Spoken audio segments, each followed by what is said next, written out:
Hello dear student, কেমন আছো তোমরা? আশা করি ভালো আছো। তো আজকে আমরা শিখব পঞ্চম শ্রেণীর ইংরেজি বইয়ের ইউনিট 9 আজকে আমরা 49 পেজ নিয়ে আলোচনা করব। তো চলো শিক্ষার্থীরা, আমরা ক্লাসটি শুরু করে দেই। তো 49 পেজের আগে আমরা 47 এবং 48-এর পৃষ্ঠাগুলো পড়িয়ে দিয়েছি। তো তোমরা আগের ক্লাসটি যারা করনি, আগের ক্লাসটি অবশ্যই করে আসবে। দেখো, আমরা 48-এ যেই প্যাসেজটা পড়েছি, ওই প্যাসেজের কিছু কোশ্চেন আছে। ওই কোশ্চেনগুলো আজকে আমরা সমাধান করব, পাশাপাশি এই প্যাসেজটাও পড়ে নিব। তো চলো শিক্ষার্থীরা, ক্লাসটি শুরু করি। দেখো 2.1-এ কি বলছে? Now ask and answer the question in pair. অর্থাৎ নিচের যে প্রশ্নগুলো আছে, নিচের প্রশ্নগুলোর পড়ো এবং উত্তর দাও। তো প্রথম প্রশ্নটা দেখো, what is the announcement about? বিজ্ঞপ্তিটি কি সম্পর্কে? আবার দ্বিতীয়টা দেখো, when do the girls have their 100 metre race? বালিকারা 100 মিটার দৌড়ের জন্য কোথায় অবস্থান করবে? তো এই প্রশ্নগুলোর বাংলা অর্থসহ আমি উত্তরসহ একটা পিডিএফ সাজিয়েছি। তো চলো ওটা দেখে নিই। দেখো শিক্ষার্থীরা, প্রথম যে প্রশ্নটা আছে, প্রথম প্রশ্নটাতে কি বলছে? What is the announcement about? বিজ্ঞপ্তিটি কি সম্পর্কে? তো এটার আমরা অ্যান্সার কি লিখতে পারি? The announcement about annual sports and its event. বার্ষিক ক্রীড়া প্রতিযোগিতা সম্পর্কে বিজ্ঞপ্তিটি দেওয়া হয়েছে। অর্থাৎ প্রথমেই প্রশ্নটা বলছিল বিজ্ঞপ্তিটি কি সম্পর্কে। এটা যেহেতু শিক্ষার্থীদের খেলাধুলা সম্পর্কে, তাই ওটার উত্তরও এভাবে সাজিয়ে লিখবে যে the announcement about annual sports day and its event. এবার বি নাম্বারটা দেখো, when do the girls have their 100 metre race? বালিকাদের 100 মিটার দৌড় কখন শুরু হবে? অর্থাৎ বালিকারা যে 100 মিটার দৌড় দেবে, তখন এটা কখন শুরু হবে ওই সময় জানতে চেয়েছে। তো দেখো, লিখতে পারো the girl have their 100 metre race start at 10:30। অর্থাৎ 9:30 বালিকাদের 100 মিটার দৌড় অনুষ্ঠিত হবে। এবার সি নাম্বারটা দেখো, where should the boys go for the 100 metre race? বালকদের 100 মিটার দৌড়ের জন্য কোথায় যেতে হবে? তো এটার অ্যান্সার কি দিবে? The boys go for the 100 metre race east side of the field marked with a red flag. বালকদের 100 মিটার দৌড়ের জন্য পূর্ব দিকের লাল পতাকা চিহ্নিত মাঠে যেতে হবে। এবার ডি নাম্বারটা দেখো, what colour flag is marked for boys tennis ball throw? ছেলেদের চিহ্নিত পতাকার রং কি? অর্থাৎ ছেলেরা যে টেনিস বল নিক্ষেপ করবে, ওই টেনিস বল নিক্ষেপ করার জন্য তাদেরকে যে অবস্থানে যেতে বলেছে, সেখানে পতাকার রং কি তা জানতে চেয়েছে। তা আমরা লিখতে পারি কি? The blue flag is the marked for the boys tennis ball throw. ছেলেদের চিহ্নিত পতাকার রং হলো নীল। এবার ই নাম্বারটা দেখো, বলছে হোয়ার should the girls for the tennis ball? বালিকাদের বালিকাদের টেনিস বল নিক্ষেপের জন্য কোথায় যেতে হবে? এখন এটার উত্তর দিবে the girls go for the tennis ball at the yellow flag marked north side of the field. বালিকাদের টেনিস বল নিক্ষেপের জন্য মাঠের উত্তর পাশে হলুদ পতাকা চিহ্নিত অংশে যেতে হবে। এখানে ইস্ট শব্দের অর্থ হচ্ছে পূর্ব। এখানে মাঠের এখানে নর্থ শব্দের অর্থ হলো উত্তর। অর্থাৎ হলুদ পতাকা চিহ্নিত অংশে মাঠের উত্তর পাশে যেতে হবে। এবার এফ নাম্বারটা দেখো, what are the main events announced for the annual sports day?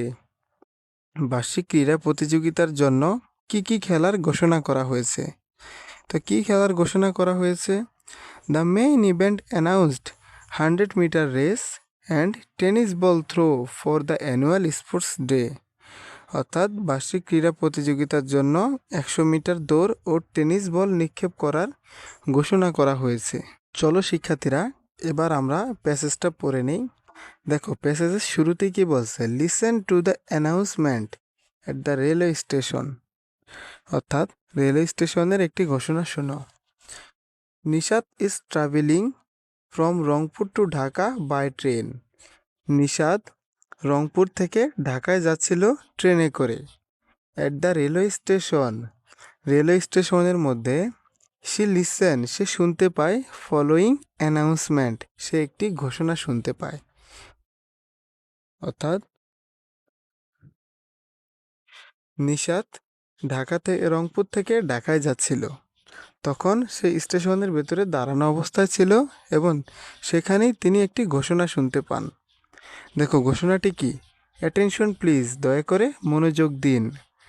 This is an important announcement for the passenger travelling on the Rangpur express. Rangpur থেকে যাত্রীদেরকে জানানো যাচ্ছে যে একটি গুরুত্বপূর্ণ ঘোষণা, সবাই মনোযোগ দিয়ে শুনুন। দ্য রংপুর এক্সপ্রেসটি bound for Dhaka is now ready for boarding on platform number 2। অর্থাৎ রংপুর এক্সপ্রেসটি ঢাকার উদ্দেশ্যে রওনা দেওয়ার জন্য প্ল্যাটফর্ম 2-এ অবস্থান করেছে। all are the passenger the train are requested to make your way to platform number 2। তাই সকল যাত্রীদেরকে প্ল্যাটফর্ম 2-এ অবস্থান করার জন্য বিশেষভাবে অনুরোধ জানানো যাচ্ছে। দেখো এরপর কি বলছে, the Rangpur express is scheduled depart in 15 minutes. Rangpur express 15 minute পরে ছাড়বে। We wish you all a pleasant journey.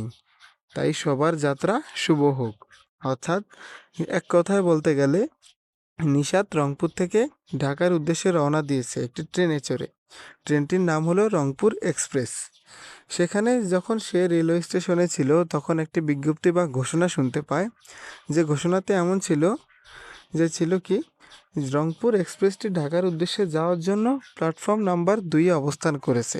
তাই যে সকল যাত্রীরা রংপুর থেকে ঢাকা যাবে তাদেরকে প্ল্যাটফর্ম 2-এ অবস্থান করার জন্য অনুরোধ করা গেছে। তো এটার কিছু কোশ্চেন আছে, ওই কোশ্চেনগুলো আমরা এখনই সমাধান করে ফেলব।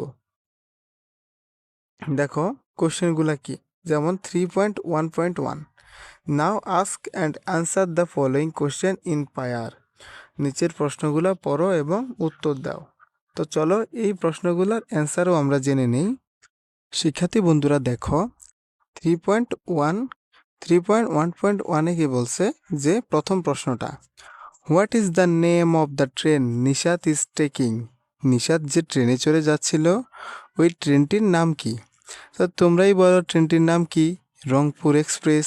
অর্থাৎ নিশাত যে ট্রেনে করে যাচ্ছিল ওই ট্রেনের নাম হচ্ছে রংপুর এক্সপ্রেস। তাহলে তোমরা এভাবেও দিতে পারো সাজিয়ে, the name of the train Nishat is taking Rangpur express. এবার বি নাম্বারটা দেখো, where is the train going. ট্রেনটি কোথায় যাচ্ছিল বা ট্রেনটি কোথায় যাচ্ছে? এটার অ্যান্সার হবে the train going Rangpur to Dhaka. ট্রেনটি রংপুর থেকে ঢাকার উদ্দেশ্যে রওনা দিয়েছে বা যাচ্ছে। এবার সি নাম্বারটা দেখো, সি নাম্বারটাতে বলছে which platform should Nishat go for her train. নিশাতকে কোন প্ল্যাটফর্মে যেতে হবে? ওই যে আমরা আগে প্যাসেজটিতে পড়েছিলাম কি, রংপুর এক্সপ্রেস 2-এ অবস্থান করেছে, প্ল্যাটফর্ম নাম্বার 2-এ। তাই এখানে আমরা উত্তর লিখব Nishat go for her train platform number 2। নিশাতকে প্ল্যাটফর্ম 2-এ যেতে হবে। এবার ডি নাম্বারটা দেখো, how much time is left before the train leaves. Train ছাড়ার কত সময় বাকি আছে? তো ট্রেন ছাড়ার কত সময় বাকি আছে আমরা আগে পড়েছি না, ট্রেনটি ছাড়ার জন্য 15 মিনিট সময় বাকি। তাহলে এটার ইংলিশে কি দিবে, the time left before the train leaves 15 minutes. ট্রেনটি ছাড়ার জন্য আরও 15 মিনিট সময় বাকি আছে। তো শিক্ষার্থী বন্ধুরা, কেমন লাগলো আজকের ক্লাসটি? তোমরা যারা আমার চ্যানেলে নতুন, তোমরা অবশ্যই চ্যানেলটিকে সাবস্ক্রাইব করবে।